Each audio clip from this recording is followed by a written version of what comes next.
I'd just like to start by acknowledging the traditional owners of the land on which we meet today. Pay my respects to their elders past and present.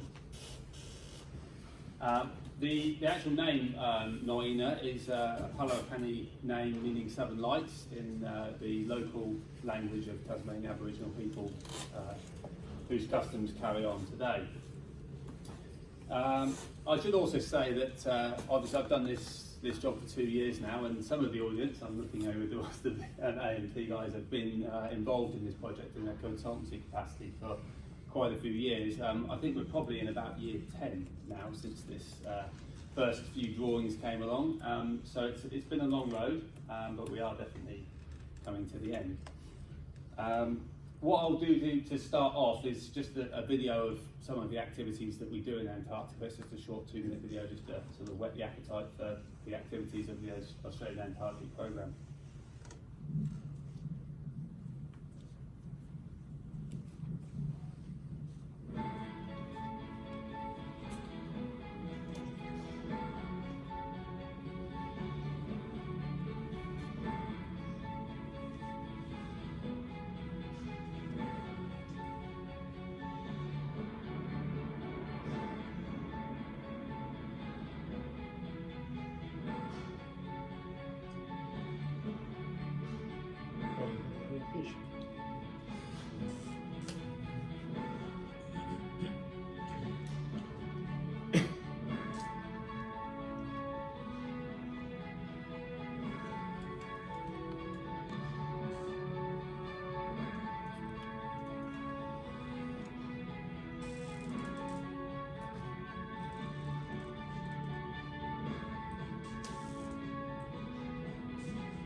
Well, I still haven't been yet, but hoping to get down there on Nuyina when she's in service and I have a little bit more time from the young family.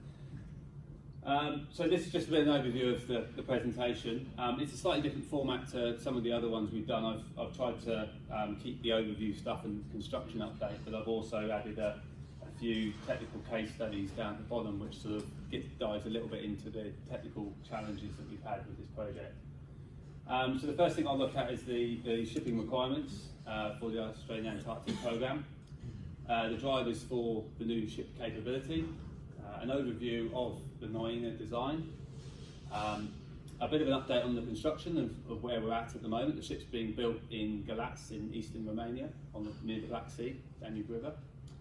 And then I'll go into my case studies. I've got one on the contract and the contract format that we've worked with, one on the platform design in terms of propulsion, one on the science wet well sampling space, which I'll explain what that is later on, and one on the resupply DP and cargo resupply activities that we conduct.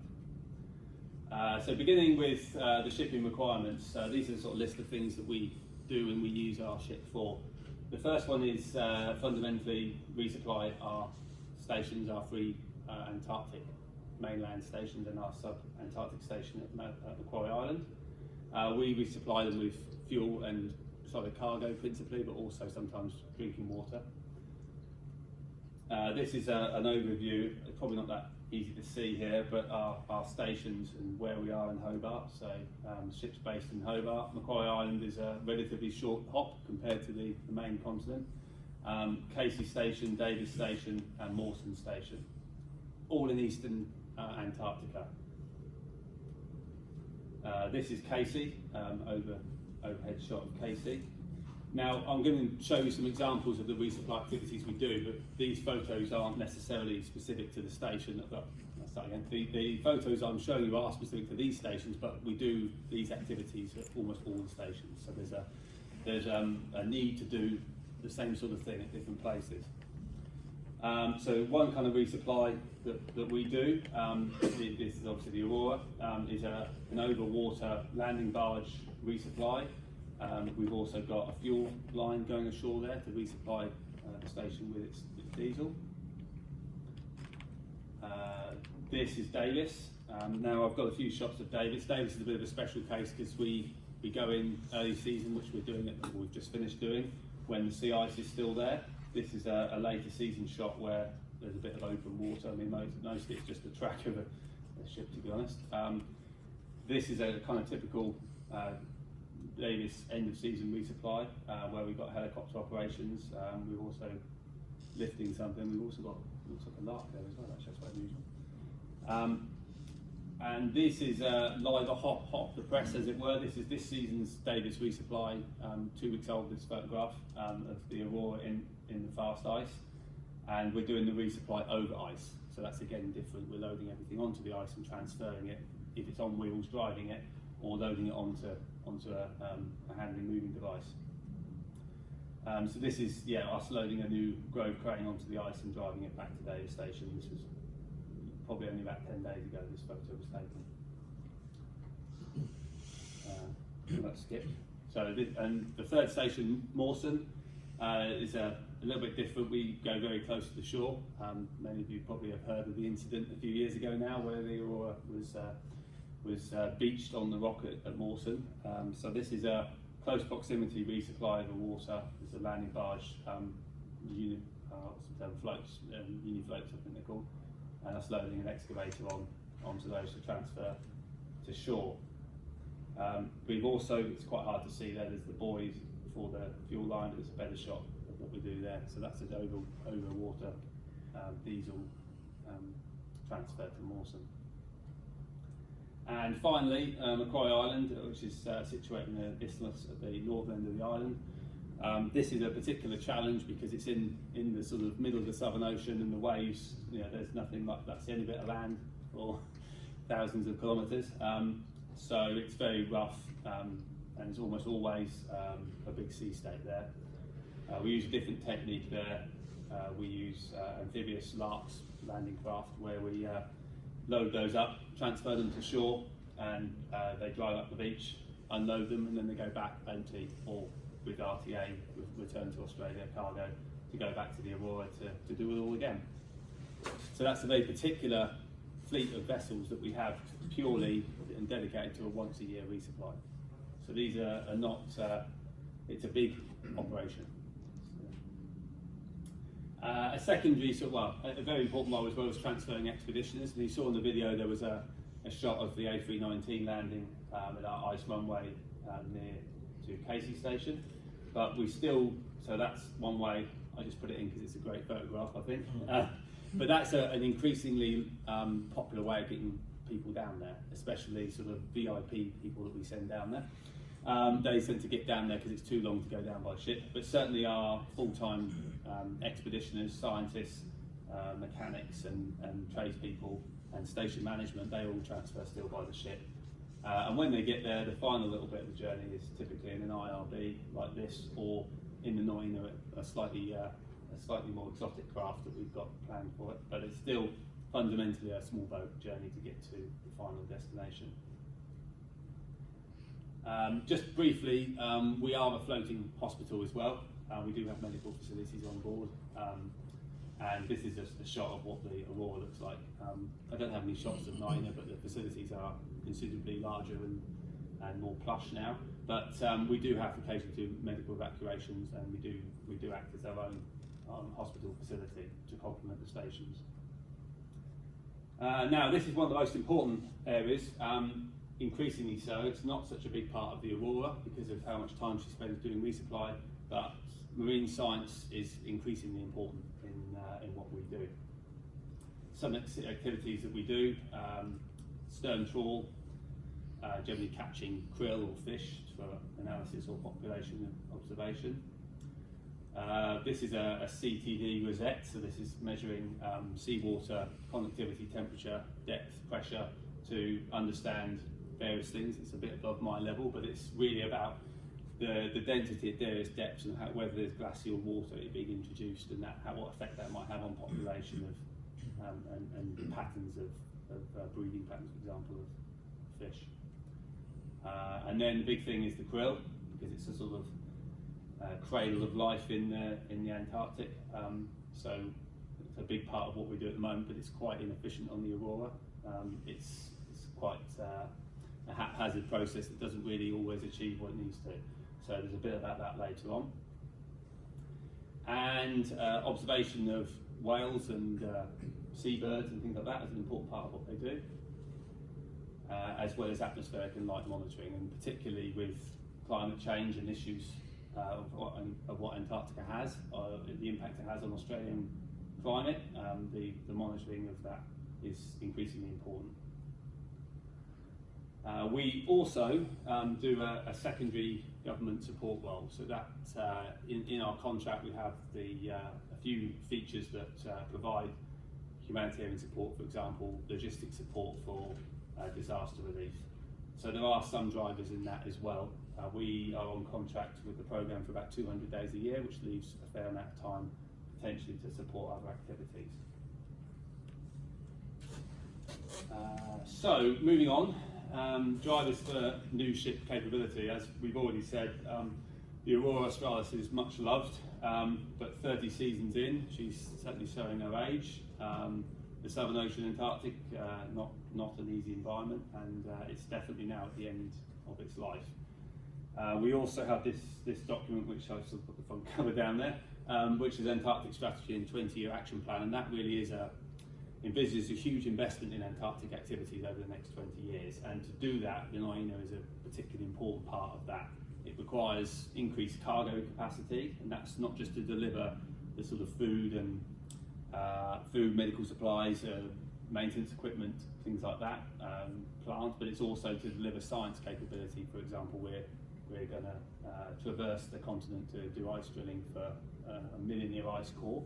So deployment of that equipment is part of the strategy. It would fill the Aurora on its own, so it's a particularly important additional capacity that we've got for things like that. But also what we have by increasing cargo capacity is it's going to naturally change the way we operate. So at the moment we are a one voyage, one station operation. We do 4 a year, and typically it's focused on the 4 stations that we have. We start off with Davis, and then we do Casey, then we do Mawson, but we pop into Davis on the way back, and then we do Mashup. But that will inevitably change, because if we do that with Nuyina, she's going to be empty a lot of the time, and that's not the way to use her. So it will change. I'm not quite sure how. It's not my area, but that will certainly be a factor. But in doing that change, we'll free up more operational days a year to be available for marine science. Now it's reasonably clear to say that the marine science is really underutilised in the Aurora. She spends a lot of her time doing resupply. There isn't a great deal of time available for that. But with the Nuyina, there's envisaged that we'll have considerably increased amount of time to perform marine science activities. And by having more days available, then of course we have more facilities. So it's a bit of a consequence and effect thing, but we certainly will. We have more facilities on the Nuyina than we do on Aurora, and our task really as an organisation now is to use them to their fullest. This is just a slide that may have been around in the media, may have seen this before. It's just a comparison of size, really. This is one of the early concepts of Nuyina. She's 3 times displacement, 60%, 70% longer, a considerably different thing. And I think we'll only really fully appreciate it when it turns up in Hobart. And whether the two actually ever meet, we'll see. But hopefully, I think they probably plan to have it happen. Next thing, give myself a break to have some water before I cough up again. There's another video, and this video is an early concept video, which was done by the developers of the concept, who are Nully Hansen, who have a long-standing history with design of our vessels. Darman, who are the shipbuilder, and Serco, who at the time were DMS Maritime. So it's just a video on the features and general renders of the ship.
So I always think the aerial shot of all the cranes swinging out over the side is a little bit like where it gets the Swiss Army knife analogy from, because it just seemed to be an impossible number of people. You're like, well, there's 3 crane drivers here and they're swinging over here. But crewing aside, it just really is a good way of illustrating all the things it does and the complexity that it has. And interestingly, it's that rendering, I'm guessing, is at least three years old now. And it's changed in a few areas, but fundamentally you'll see later it doesn't look that different. So it didn't change too much visually. This is a relatively modern graphic of what we've done. Proudly sits on our cafe at the moment. It's quite hard to read, and a lot of this I'll go over, but later on. Some of the capabilities up here, 1.65, it can break 1.65 metre thick ice at 3 knots. It has an open water cruising speed of 12 knots, but can do a maximum of 16. It's designed for sea state 9, 14 metre waves, and handle hurricane force winds. It's also able to cope with minus 30 degrees, but also conversely to 45. And the main focus on the 45 is occasionally we get warm in Hobart, just every so often. But also if it was involved in the humanitarian area, that could be in the tropics or something like that, could be a cyclone relief. So it's all designed to operate at 45 degrees as well. So that's a huge, that's 75 degree swing is quite huge. There's also a water temperature from -2 to something quite positive in the 20s. So that's quite a big ask as well. It has an endurance of 90 days. And then moving around from here, DP2 for Sea State 4. And a bit about the cranes, I'll go into that later. Science-wise, we've got a trawl deck here where we deploy our trawl gear and also any tow bodies. We have a moon pool underneath, and on the other side a CTD door, so we can deploy over the side, or if we're in ice, it's not practical to deploy over the side, we can deploy through the moon pool. We've got 2 drop keels where we can put acoustic sensors and a dedicated multi-beam echo sounder underneath the hull as well. You may have seen the sort of tongue sticking out the front of the ship. That's the forward overboard deployment system, FODS, and that's for transferring scientists to ice shelves, and also for hanging scientific instruments off the bow to get it further forward than everything else if necessary. So there's a few different ways that might be used. Primarily the cargo area is here and the helicopter area is here. So that's the sort of dedicated resupply area. the science gear sort of spread over most of the ship, and there's a bit where you can actually drive it as well. So they've got some space for navigation equipment, which is handy. So it's very very complex. It's a lot of stuff in a very small platform, only 160 meters long. So a bit about the principal particulars: 160 meters long, 25 meter beam. That's the whole beam. No, I must correct myself. I don't think it's the whole beam. I think that's the bridge ring beam.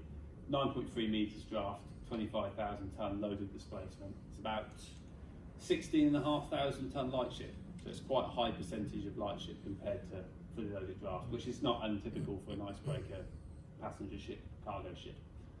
I'll do a bit about power later on. The seakeeping is designed to comply with DEFOS 5000. Deep into what I've said. Silent R notation is a DMV notation, so it's got an equivalence to that, equivalent performance to DMV Silent R to not disrupt science experiments. Crew of 32 maximum, and passengers 117. Crew have their own cabins, and the expeditioners are sharing a cabin. This is a bit about the science, a summary of the science things. I've said most of this already. Atmospheric weather monitoring, a dedicated lab on top. Observation huts for marine mammals and seabirds. Air sampling for aerosol analysis, I think that is for forwardmost point of the ship. Water samples, so takes in seawater samples and protects those seawater samples at the temperature that they should be at, because obviously it's not obvious, but as the temperature of the seawater changes, so does the chemical properties, and so they're interested in maintaining the water, so when it enters here, it should be within half a degree, I think it is, when it gets analysed. So it's quite hard to insulate it necessarily to keep it that cold all the way through. Seabed acoustics via a multi-beam, and then there's various deployments with the moon pool and the side, as well as our towing net. We also deploy mooring buoys for watching and listening out for whale communications while we're away. So we go away, and a year later we come back and retrieve the buoy and its data. Construction then, running through it. This is a summary of where we're at with construction. This is the keel laying ceremony, which middle of 2017. All the blocks up to the main deck in the dry dock. Installation of our CP propellers, one of our CP propellers. So it's a fairly big hub naturally. This is launch, flows out. These are sort of inflatable bags because they ended up having a little bit more weight than they thought they were going to do at construction. So they've had to put these in to correct the trim to get it over the lip of the dry dock. So that was a successful launch, but a bit of a technical challenge. Yeah, it wasn't me doing the weight. And that's the bridge unit being lifted on, bit of a ceremony with the three flags there, and this is a milestone to celebrate the consolidation of all of the steelwork on board. So this is all the main units on and consolidated. My last main video now is a Garmin produced drone fly around of Nuyina, which is, I don't know the exact date, middle October, because I was last there on the 11th of October this year, last month, and so this is slightly more recent because they painted the cell guides in the forward cargo hold, so I know how old it is. So yeah, I'll just show that video through. It just gives you an idea of how it looks today.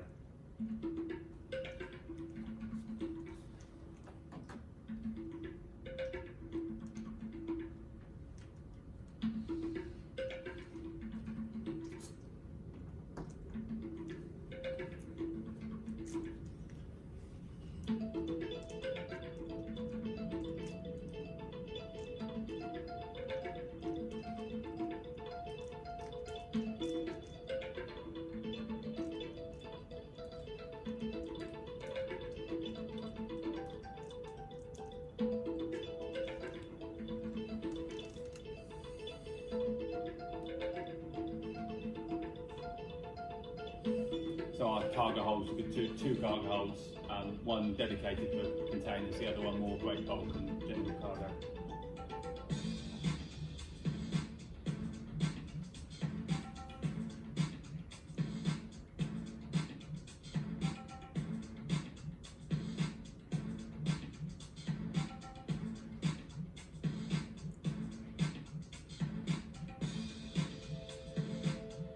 she is orange. It just looks red because if you look at the lifeboat also looks a bit red as well. So it's quite yeah, it's quite. And I don't know what happens with the videos, but it sort of seems to make it look a bit more red than orange.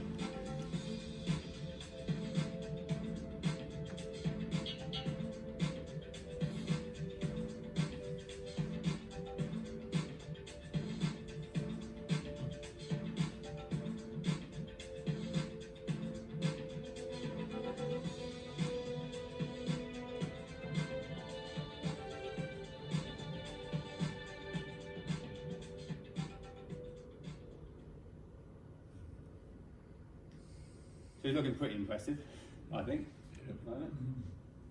and a little bit like the early renders. Just a bit more about where we're going in the near future. We're currently undertaking harbour acceptance trials in Galatz, and the AAD personnel we're rotating in and out to witness those. I've done my last stint this year, and then I'm going back later next year. So we have a sort of continuous AED presence there. We also have our prime contractor, Serco, who have a much larger presence of around 15 people there all the time. The commencement of sea trials in the Black Sea, so this is just normal conventional sea trials in open water, is early 2020, and the commencement of special sea trials in the Arctic Circle mid-2020. And the special sea trial programme is not just ice breaking, but also testing of the winterization of the equipment to make sure it's not damaged by cold climate, but also some of the acoustic stuff that's way beyond my expertise is done in a special range in Norway, so that's monitoring the performance of the acoustic equipment and the self-noise of the vessel. Arrival in Hobart is following final acceptance, which will be conducted in the Netherlands. So I'll move on now to these case studies I spoke of. I call them case studies. It's just a little bit more detail on some of the things that we've done. The ship is inordinately complex, really. I've just picked a few systems that I thought might be interested to the audience for a RENA IMOS presentation. Contract format, we're a little bit unusual in the way we have our contract structured. We have a DBOM contract, design, build, operate, maintain contract with DMS Maritime, who are now trading as Serco Defence. That was signed in April 2016. In this DBOM contract, I've sort of focused a little bit on the functional performance specification because I'm in the technical background. So we have 1,202 requirements that we've put down, but they're a little bit different to how I've seen this process done before with defence projects in the UK, in that these functional performance specification requirements are remaining in the contract for the duration, so they haven't been incorporated into a ship build or technical specification for the ship. So that's a little bit different to how I've seen it before, where you sort of begin with your requirements and then you evolve into a ship specification, and then that specification is what's delivered. Each of these requirements has a series of verification strategies. Now that would begin typically with the design or analysis, but then it would move on to a selection of harbour trials, sea trials or special sea trials, depending on what the requirement is. Each of those FPSs continues in theory into the operate maintaining phase. So Serco Defence will operate the ship for 10 years as our sort of ship manager, and they will ensure that all of those requirements continue to be met throughout the first 10 years of the contract. These are just a couple of pictures, and they always say put pictures that are relevant to the subject matter, but I just wanted to break up the text really. This is one of my photos of Nuyina. It looks a bit more orange in that photograph, which is why I put it in. This is just a shot of one of our engine rooms. 1, 2, 5, 6, 7, 8, 9, that's the after one then. Yeah, just a bit of a shot of how busy they are. They're quite a lot of systems gone into the engine rooms. These are our thoughts. I suppose they're really my thoughts on the DBOM model and what I've seen. The strengths, we're a government contract, so the certainty of a fixed price and defined performance is really attractive, and it's something that the programme hasn't had in the past. It hasn't had that certainty, it hasn't had the ability to plan, and that is the fundamental reason that this is such an important thing for our programme. The other thing is our project team is 6 full-time people, as well as a sort of small army of contractors that we consult. and we wouldn't be able to deliver that with 6 people. So that would be if we didn't have Serco support, reviewing documents and attending the yard, we would be very stretched. We're pretty stretched for 6 of us now at the moment. Nuyina is remaining a Commonwealth asset, so she's slightly different to the Aurora. The Aurora is a time charter arrangement with P&O Maritime, so that is a very different thing, and we will also have a small team that will carry on for the first 10 years in the O&M phase. So that's ensuring that Serco deliver the contract as per the terms of the contract. Some of the challenges that I've seen with this, we have a tripartite arrangement, so we have a contract with Serco Defence. Serco Defence have awarded their contract to build to Damen-Scheld Naval Shipbuilding, which is a Damen subsidiary in the Netherlands. However, their build has been subcontracted to Damen Galat shipyard in Romania. So there's, if you like, 4 parties. But also, of course, any shipyard will have contractors themselves. So there's the reason that that's become a little bit of a problem sometimes is because the Damen Galats may have a subcontractor that's dealing with a particular science thing. We've got the experts, we've got to bring them together, but unfortunately there's 3 parties in between, so all of those parties have to be kept informed of what's going on. So that can be challenging at times. There's also been a bit of an emphasis on these FPS requirements, so we have 1,202 requirements. There's a tendency to focus on those from the yard, and actually sometimes what you're looking for is shipbuilding best practice, quality, things like that. So sometimes they can focus on that. An example, trivial example might be the door handle falls off, but there's no requirement that says the door handle shall stay on. But you say, well, look, can we have a door handle, please? So it's just things like that. There's just a little bit, that there's not a specific requirement. If you're looking for general shipbuilding best practice, it may not be defined. It's in the contract, but it's not in the functional performance specification. So there can be some issues with that. The AAD also, our team is slightly larger, including contractors, because just of the amount of documents and analysis that we've had to do. We review everything as, what I would call an owner's rep, really. That's essentially what the owner's rep role. You're doing plan approval, but there's also a lot of project dialogue and things like that. So it's quite an intense amount of work for a small team. So that was my first case. How am I doing for time? The second one is the platform propulsion system. Just a few drivers on what we had for platform propulsion. We needed redundancy. The Aurora has 1 engine room, 1 propeller, 1 shaft, and we've had incidents before. There's been fires on board, so that's something that we were keen to have. Heavy ice breaking performance, ability to ice break or to mill ice astern. Acceptable open water performance. It's no good having an icebreaker that's good in ice breaking, but no good in open water. We have quite a few thousand kilometres of open water to transit before we get to the ice. Large variation in hotel load, which impacts the propulsion system. And then I've just highlighted a few notations which I'll come back to, which apply to the propulsion system design. Is that clear? Did that come out okay, relatively?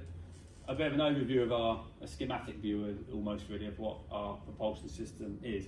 It's fundamentally, it has 2 options. It's got a diesel mechanical solution, but also a diesel electric solution. And you can select between those 2 fundamentally different modes. The redundancy is ensured by having 2 engine rooms, an aft engine room which drives the starboard shaft, and a forward engine room which drives the port shaft. Also 2 completely independent banks of generators. In heavy ice breaking mode, the preferred method is to use our main engines. So we have 2 MAN 9.6 megawatts, so it's 19.2 megawatts of main engines without any generators. We also have 2 power take-in units in the shaft, which are powered by these generators. So actually, it's not just 19.6. We can add those 2 to 3.7 as well. So we're into 20-something megawatts of power for ice breaking if necessary. We also have these inertia flywheels, and the purpose of those is to maintain the shaft RPM during ice breaking. So as ice falls through the back of the propellers, as it mills that ice up, is to maintain the inertia of those shafts. And we've got, as all icebreakers, we've got CP propellers, which are designed to strengthen the ice milling, so the process of ice sort of bigger than the cast, more than the house, going through the propellers potentially. Now, this is just another fresh slide, as it were. This video will start in a minute. So that's, for moving a stern, we just have a design in the stern where we have this sort of structure of ice knife where it deflects the ice away from the propellers as best as possible. But should ice go into the propellers, we have strengthened rudders and propeller blades for doing that. The reason we need to reverse is it's part of the manoeuvring of breaking out, star manoeuvre, I think they call it. So if we go into a channel, we may well need to reverse our way around and sort of snake our way out of it to turn the ship around to then go back down the open channel. Far more efficient than U-turning and breaking a new channel. So that's an important part of doing that. And this is just a little bit of a shot going on the corner. This is our ice breaking model tests in Hamburg. I don't know if anyone's ever been to an ice tank before. But, I haven't for this project, but I've been for other ones. And so it's a towing tank where they freeze the scale ice, and not just thickness scale, but strength scale ice on top, and then do a run. So it's not the kind of tank you want to have a false run or a piece of equipment break because you lose a day refreezing it. So it's a very expensive testing program, but it does ensure that we get a solution that is as best as we can find. The point to note on this, CP propellers are essential for icebreakers because the advance speed in open water is completely different to in ice. So we're effectively like a tug. So we have open water where the advance speed might be 17 knots, 18 knots, but in ice it's probably near zero. So it depends on what we're doing, but closer to zero. So that's sort of a little bit of a shot of how the ice sort of moves underneath the hull. Same picture again, hotel load. Variables, we have a highly variable hotel load due to winterization, so we actually heat tanks to stop them freezing. We heat door seals to stop them freezing closed. We heat handrails, we heat walkways to stop people slipping over them.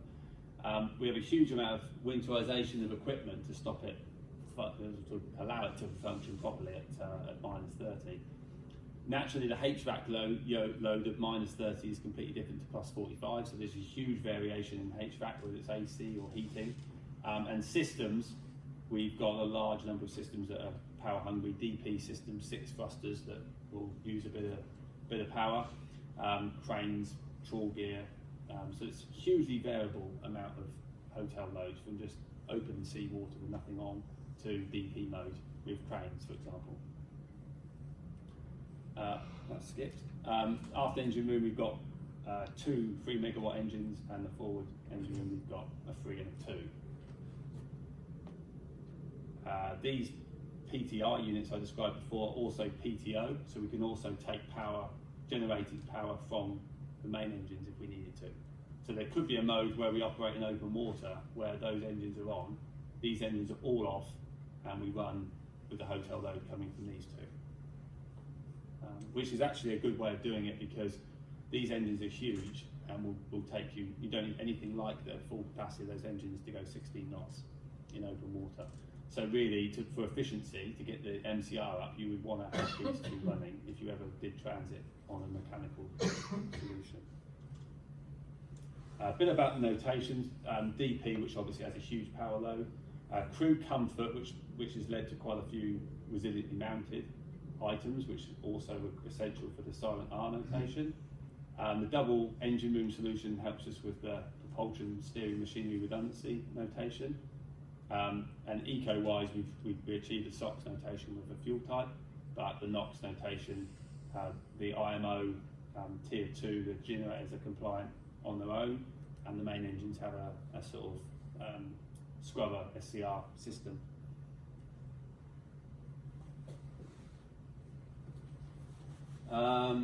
Just a bit about unusual consequences of design. The waste heat recovery system economizers that we have on board are only fitted to the gensets, and because we have a lot of need for heat, for thermal oil heating, we actually have found that it really biased towards having a diesel electric solution at open water, because we get all of that waste heat that we wouldn't be getting. So if it was ever a debate which mode to run in open water, it's sort of fixed by having waste heat recovery off of the only one set. What it actually means is that the main engines are really rarely used, and that's a bit peculiar, at least to me in the commercial shipping world in the past, because usually your main engines are the ones you want, but we actually are potentially not going to use them very much.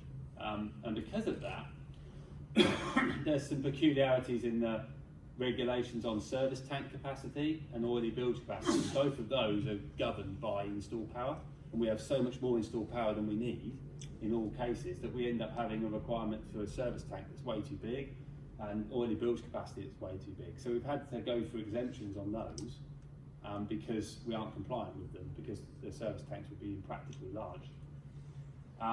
Because also we've got a very high installed power, we have a couple of open water speed problems in the sense of the ship can do a lot more than 16 knots. So because of that, the IMO manoeuvring requirements require you do your entry speed into manoeuvres at 85-90% MCR from memory.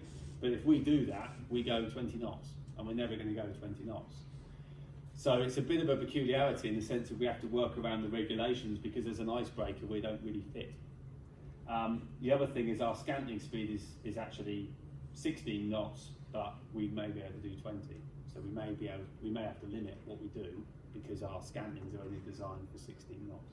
Seems a bit strange. I'm not sure she's going to plane or anything, but but in the rule calc, there's a dynamic factor that comes into it with speed, and we won't be able to exceed that speed unless that number changes. So there's a few little things that have cropped up in the design of this propulsion system with regulations, because we're an icebreaker and because we're quite unusual in having a high installed power compared to what we actually need most of the time. Right, I'm nearly done. I'm running a bit out of time, I think. But this is just a quick one on science wet well sampling. So this is a new invention that our science guys have come up with. This is a space just next to the engine room, below on deck 2, so below the waterline. And we're going to actually pump seawater, or not pump, sorry, it's a gravity feed. We're going to gravity feed seawater, quite a lot of seawater, into this space, and scientists are going to put it on or pump it onto a filter table and quickly try and grab jellyfish and fish and krill and everything else and put them into aquariums. To look at them and go and maybe discover a new species or analyse population numbers. It's a little bit like, work on the recycling conveyor belt, just grabbing, I don't want a jellyfish, I want that. And it's just a really, really strange system. But we've had terrible problems catching krill, trying to catch them and keep them in a condition that's acceptable, keep them alive, undamaged. So this is what this space is about. And that UTAS are working with us on designing these filter tables, and also we've got an fish egg sampler, so we're going to put seawater through and count the number of fish eggs to work out breeding patterns and population. So fascinating stuff. But look at the amount of water. 370 tonnes an hour going into this space, and the water's at -2 potentially. So I don't know what this space is actually going to be like. It's going to be pretty cold, pretty wet. There is an escape, so originally though, of course the main problem is if all this water coming in, you want to make sure it gets out again. So that once they finish taking out the jellyfish and taking out, they're going to need to get rid of the remainder of the seawater. And what they're going to do, originally the proposal from the designers was that this space under here would be enough of a buffer, just under the floor plates here. So the water would land in there and the pumps would take it away. But obviously our concern slightly was, well, if the pumps that are taking it away fail and the water's still coming in, is it going to be stopped quick enough? Or is someone going to press the emergency stop and turn it off?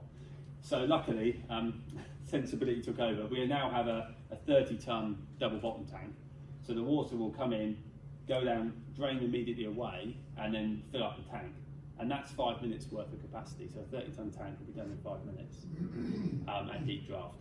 So the pumps will then pump that water overboard, and if the tank level starts to rise, it will cut the inlets off, but you've got 5 minutes to turn it off. So we're far more pleased with this solution than just using that little buffer of about 30 centimetres underneath. So there's the pumps to drain it.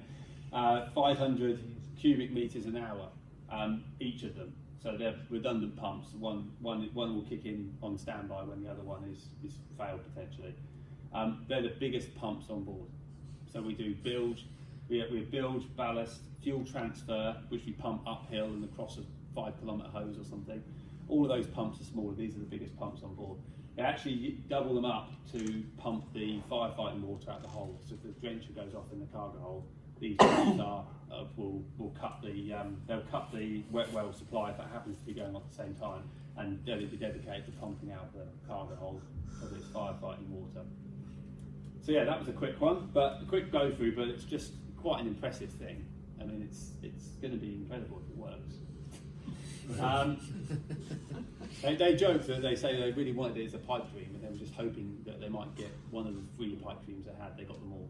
So this is, I actually think it could be quite good, because at the moment they actually do fish for krill on a 1-by-1 basis, and they're very small things. So I think it could be really useful. Yeah, I'm really pushed now. So cargo resupply, just a quick bit on that. This is a bit different. We supply over water, so we have a few factors to consider. We have to open our hatches at sea. That's the contrary to the load line convention. So we're opening the watertight integrity of the ship. So we only need an exemption from load line to do that. So we have to work within the confines of an exemption for that. The main cargo cranes are 50-ton lift capacity, so they induce quite a bit of heel on the vessel. So we have counterballast to keep them level, which helps us ensure the efficiency of the helicopter resupply, because the deck's level, and also the comfort of everyone on board. And the landing barge, we have to lift on and off, so we need the capacity to lift that on and off, move it around to allow the cargo hatches to be open, and also refuel it alongside.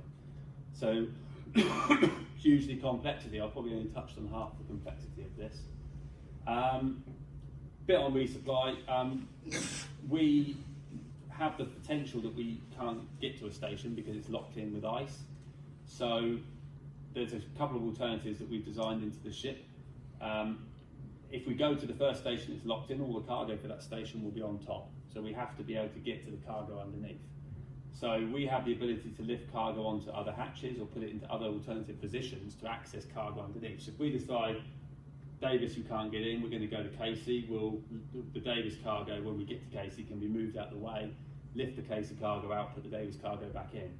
Alternatively, without leaving the ship, we can break all the containers down into palletized items, transfer it through the ship or up on here with an elevator, and lift it by helicopter.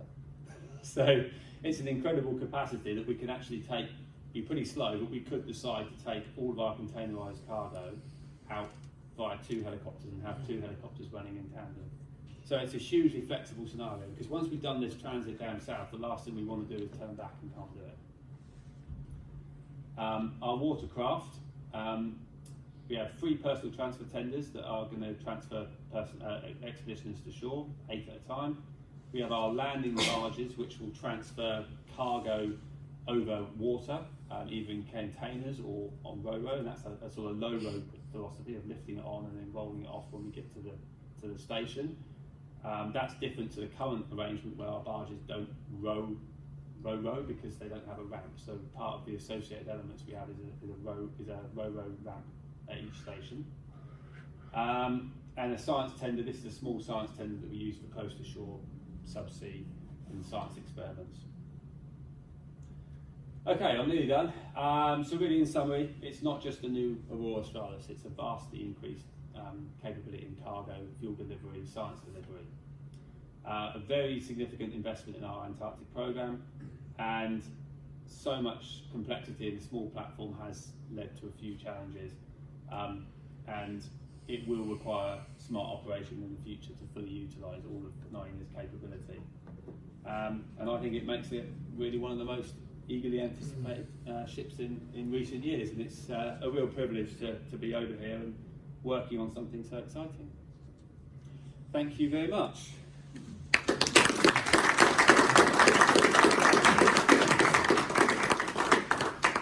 Sorry if I overrun a bit there, Jesse. No worries. I'll say we started a bit late. That's right. IT issues. Yep. Having been involved few shipbuilding operations in the commercial field. That seems the most unbelievably complicated structure you've got there to manage the various partners. So who exactly has got responsibility for ticking off on items and actually paying some money? So our contract is only with Serco. Yep. So contractually we only deal with Serco.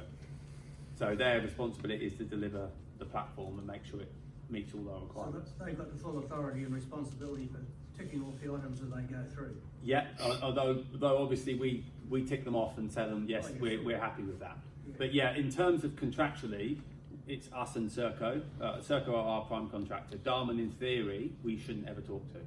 The only thing is we do, because not with all parties involved. But the reality is, it's Chinese whispers. If we talk to them and they talk to them and they talk to them, time zones, it just doesn't work. So typically, tripartite is the way we've gone.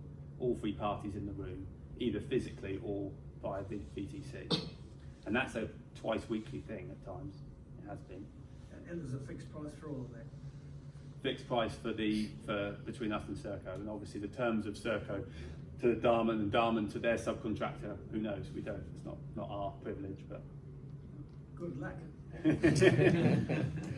Who's got the final say if there's an argument? Well, an argument on any part of the ship. Well, there's certainly been some debate on technical issues on what is compliant and what's not, and they get resolved higher above than my level. There are, I mean, we haven't had to go to arbitration, but the contract would have an arbitration clause in it if it had to, but it hasn't got to that point. If the contractor says, in my opinion, that complies with the contract, yes, and you say it doesn't, yes, well, there's been a few of those. What's the result? Typically, there's a bit of trade-off. You know, we'll say, well, actually, it needs to do this, and this is why it needs to do this, and they'll say why, and it just there's been a happy medium in almost all the cases. There are a few that are ongoing, and some of the audience know of those. There are some of us that know that there are a few issues that haven't been agreed yet. But if we think about each of those requirements have those 1,202 requirements, some of them have 20 different things within them. So we are talking probably about 10,000 items. And we're down to probably a handful of things that we haven't agreed. So it's been pretty good in that sense, really. Yeah, so the functional performance specifications are essentially the essence of the relationship between you and Serco. Yes. And then But they're mirrored through. They are mirrored through. Yeah. So the interpretation of those in transparent technical domain is what happens between Serco and Damon and the shipbuilder. Sorry, in terms of the specifications the shipbuilder and other agencies have to work to. Yes. Is that right? Well, it's certainly anything we require with Serco require of the shipyard. So they're all put through. Yeah, so your contract with Serco, its functional performance specification, when you get to the trials at the end, at SATs and other special trials, if any of the specified functional performance is not delivered, that's clear, and Serco must address it. Yes.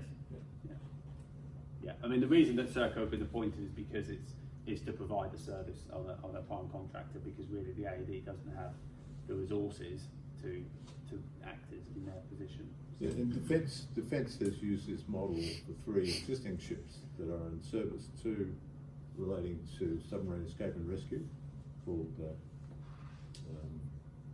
names at the moment, and also a helicopter training ship. So for training training sailors who come straight into the Navy, but primarily its role is to take the pressure off active fleet units for training helicopter action. So pilots learning how to land on ships, moving decks, all that sort of stuff, now taking place on a ship that's been built by Damon with DMS and Defence. So it's interesting to see in this ship that you've got Defence standards, DEFOS 5000. Yeah, there's a lot of synergy with Defence stuff, and in fact the Defence stuff I've worked in the UK is quite similar to the Australian model as well, so it's actually something that is a Defence model in my experience. A quick sort of technical question. Given the waters that you operate in your icebreaking down in Antarctica, and you've got main engines running and you're scrubbing or running SCR, yeah, you're generating a whole bunch of contaminated fluid, as it were. Yeah, yeah. Are you allowed to dump that overboard, or have you No. got really big holding tanks? No, And it's what do you got- do with it? Like, It's got to be disposed of in Hobart. yeah, right. So it comes all the way back. You're not. Yeah, because there's a zero discharge policy for almost everything Yeah. south of 60. It's amazing. So we don't discharge. We actually have a 5 parts per million oily water separator. We have Wow. and all that. So the BW notation, and that water has to be stored on board. Yeah, right. It can't be discharged. So yeah, so So one what of those, goes, like- what goes out? so nothing really is. Pretty It's a much zero goes back discharge. into the- It's a zero discharge policy south of 60 degrees. So it's very stringent. So now, of course, that applies to sewage and yeah. If you only half finish your beer and going to throw the other half overboard, are you allowed to do that? Just don't finish your beers. that-